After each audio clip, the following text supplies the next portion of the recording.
Bismillahirrahmanirrahim.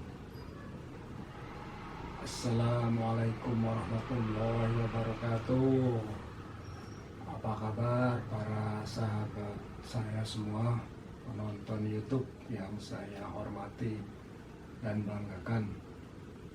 Insya Allah pada siang ini selepas sholat asar, saya tadi sholat asar di masjid secara berjamaah dengan para muslimin di kompleks saya. Alhamdulillah bisa dapat melaksanakan sholat berjamaah, bagian dari rahmat Allah kepada saya.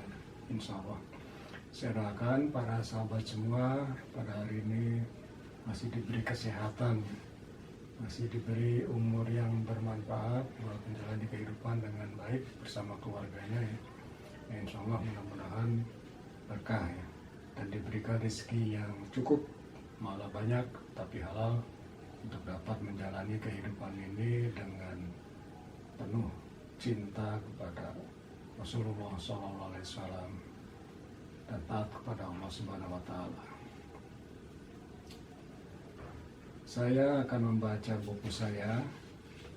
Buku saya ini berjudul Hikmah dalam Humor, Kisah dan Pepatah ya, jilid 1-6. Pengarangnya Kiai Haji Abdul Aziz Sahil Basarahi. Kiai Haji Abdul Aziz Salim Basarahil, seorang ulama dari Timur Tengah yang cukup mumpuni dalam ilmunya ya.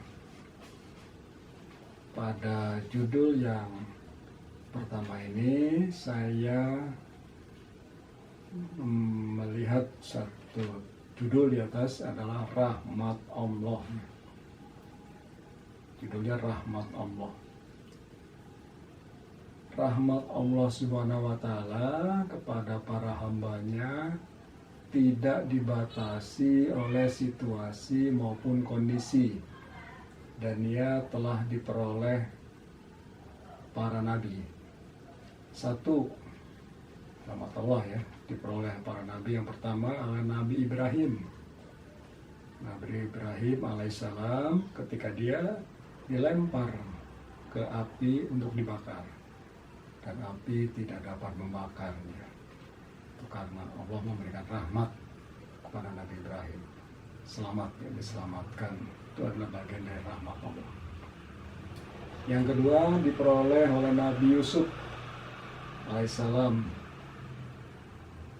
Nabi Yusuf alaihissalam, Siddiq alaihissalam, ketika dilempar ke dalam sumur dan dipenjarakan oleh kakak-kakaknya dari anak-anaknya Nabi Yakub, yaitu cikal bakalnya Bani Israel. Jadi Bani Israel mempunyai nabi yang sangat soleh yang namanya Nabi Yusuf, putranya Nabi Yakub. Tapi kakak-kakaknya itu tidak suka, alias ingin mencelakakannya, karena Nabi Yusuf disayang oleh Nabi Yakub sementara kakaknya tidak, sehingga dia berkhianat, ingin mencelakakannya. Dia dilempar ke dalam sumur, dan setelah diambil oleh para pedagang, lalu dia dijual kepada pembesar di Mesir, dan akhirnya dipenjarakan karena dia tidak mau berzina dengan Siti Sulaiha, yang tidak mau, sehingga dia dipenjarakan. Itu bagian dari rahmat Allah juga, karena dia selamat. Di akhir hayatnya dia menjadi seorang menarawan di kerajaan Mesir, jadi bangsawan. Yang ketiga diperoleh oleh Nabi Yunus ketika ia berada dalam perut ikan besar. Allah memberikan rahmat sehingga dia selamat juga, bisa keluar dari perut ikan besar itu, ikan paus maksudnya. Yang keempat diperoleh oleh Nabi Musa ketika ia masih seorang bayi dalam peti yang dihanyutkan ibunya ke sungai, dan akhirnya membawanya ke istana diselamatkan juga Nabi Musa pada sahabatnya. Itu bagian dari rahmat Allah juga. Yang kelima diperoleh oleh Ashabul Kahfi, penghuni gua Selama 309 tahun mereka berada dalam gua yang tidak diperoleh oleh orang lain dalam gedung dan istana. Tidak ada dalam sejarahnya orang bisa tidur selama 309 tahun kecuali pemuda Ashabul Kahfi ya. Seven Sleeper ya, yang ada di Yordania, saya pernah ke sana. Yang keenam diperoleh Hajar dan putranya Ismail dengan memancarnya air Zam-Zam. Sekarang di tempat suci di Masjidil Haram, sumber Zam-Zam. Itu juga bagian dari rahmat Allah. Yang ketujuh diperoleh Rasulullah SAW, Nabi kita Muhammad, dan sahabatnya Abu Bakar saat bersembunyi di Gua Sur karena dikejar oleh kaum musyrik Quraisy untuk dibunuh, dan Allah menyelamatkan. Itu adalah rahmat Allah. Yang terakhir di nomor 8 diperoleh para pejuang dakwah dan pembela Islam yang meringkuk dalam penjara para penguasa tiran. Itu bagian dari rahmat Allah juga. Para pejuang dakwah, pembela Islam, walaupun di penjara dalam penguasa tiran, tapi mereka akhirnya diselamatkan oleh Allah. Kalaupun meninggal, mereka mendapat rahmat Allah, yaitu menjadi syahid. Luar biasa ya rahmat Allah diberikan kepada para orang-orang soleh, para nabi dan rasul. Insya Allah kita juga akan kebagian rahmat Allah. Pasti insya Allah, selama kita mau taat kepada Allah Subhanahu Wa Taala dan mengikuti sunnah Rasulullah Shallallahu Alaihi Wasallam. Mohon maaf para sahabat, saya mau menyeruput teh tarik dulu nih, agak haus. Pada sore ini sambil kita membaca buku, kita juga refreshing sedikit ya, minum teh tarik. Mari para sahabat, minum teh tarik. Bismillah.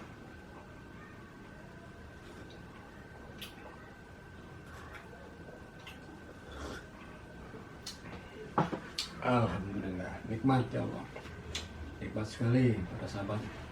Teh tarik pada siang hari.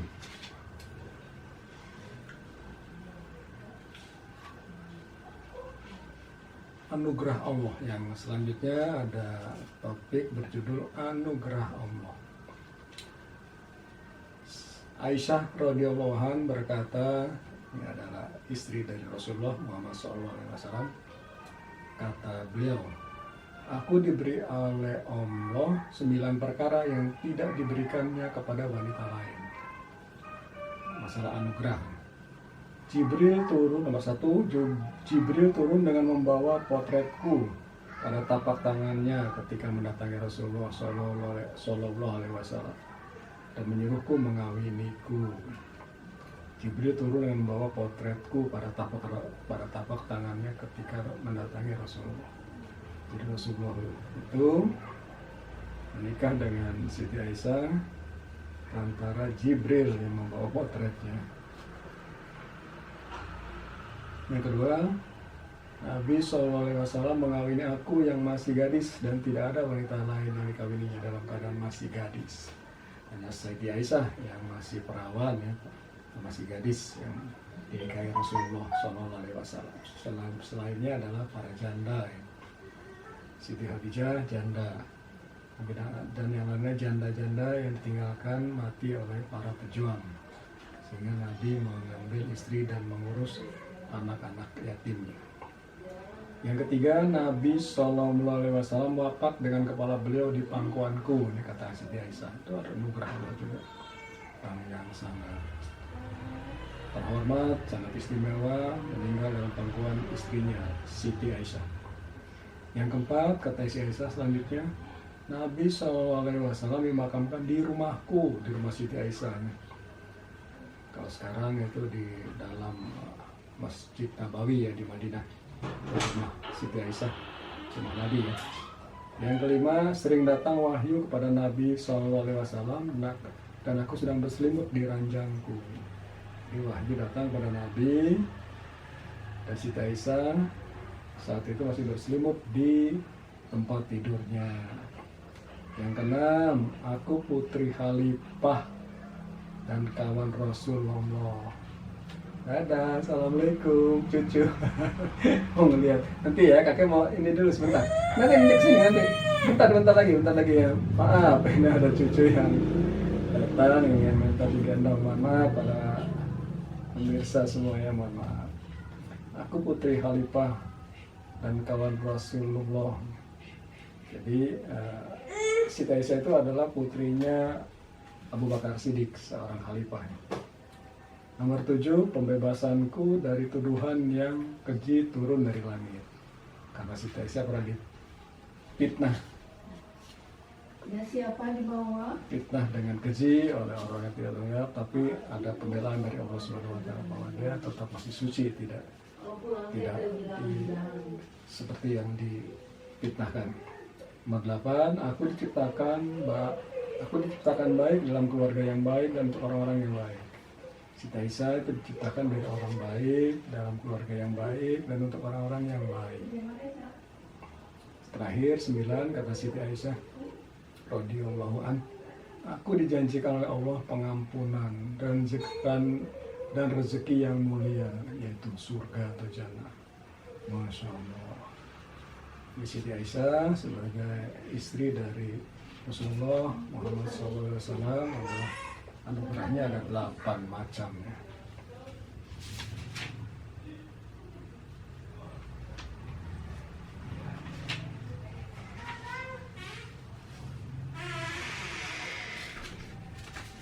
Kita cari dulu. Banyak kata-kata mutiara nih.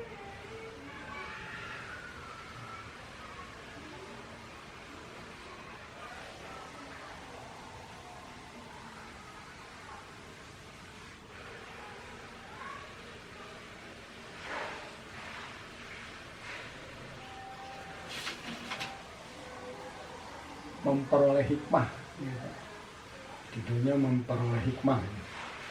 Ibnul Qayyim berkata, jika hati seseorang telah diberi makanan berupa zikir dan diberi minuman berupa tafakur serta bersih dari penyakit duniawi, akan tampak berbagai keajaiban dan dia akan memperoleh hikmah. Hikmah itu adalah ilmu, pelajaran, dan berbagai macam kebaikan.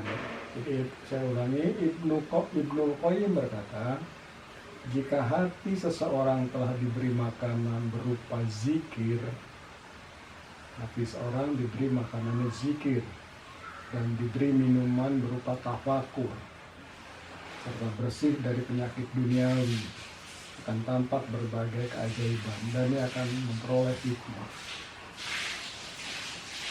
Zikir itu berbagai macam.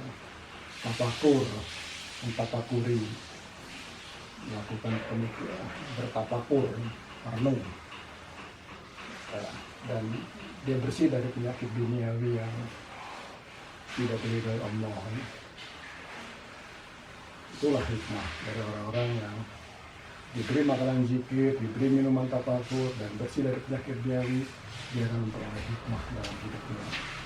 Mudah-mudahan kita juga bisa mendapatkannya ya, insya Allah.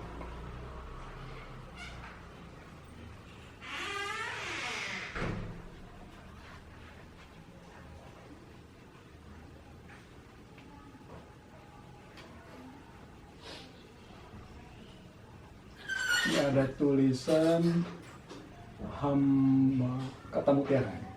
Hamba syahwat lebih terhina dari hamba perbudakan. Luar biasa nih. Makin banyak pemegang kunci gudang, makin banyak kehilangan barangnya. Sekarang lebih banyak pejabat, makin banyak yang mencuri uang negara. Makin banyak juru masaknya atau koki, makin rusak makanannya. Di koki itu emang jangan terlalu banyak yang menjadi juru masak, sedikit saja, paling dengan pembantu-bantunya. Kalau nanti berebut tentang bumbu sehingga makannya tidak enak. Musuh yang paling ringan makarnya terhadap Anda ialah yang paling terang-terangan memusuhi Anda, daripada yang tidak jelas musuhnya tapi di belakang menikam. Itu repot ya.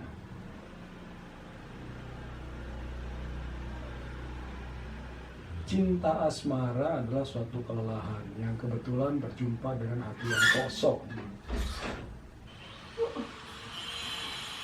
Apabila Anda lelah karena melakukan kebajikan, maka kelelahan Anda akan hilang dan kebajikan tetap ada. Jangan mengejar kehidupan untuk makan, tetapi carilah makan untuk hidup.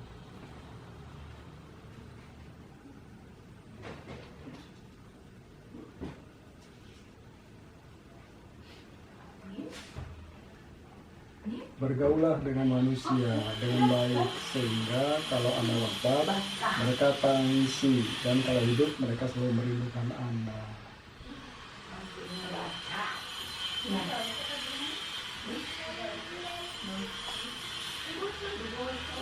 Keimanan seseorang terdiri dari 4 pilar. 1, kesabaran. 2, keyakinan. 3, keadilan. Yang keempat adalah jihad atau bersungguh-sungguh di dalam beribadah dan hidup di dunia ini.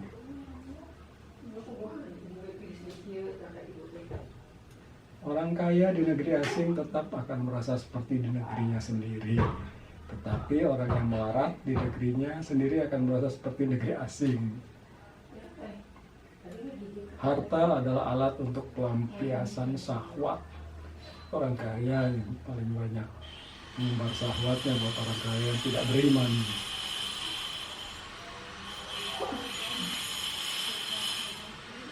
Seorang alim harus mengajari dirinya ya. Seorang alim harus mengajari dirinya sebelum mengajar orang lain. Dan hendaknya mengajar dengan perilakunya sebelum mengajar dengan ucapan-ucapannya.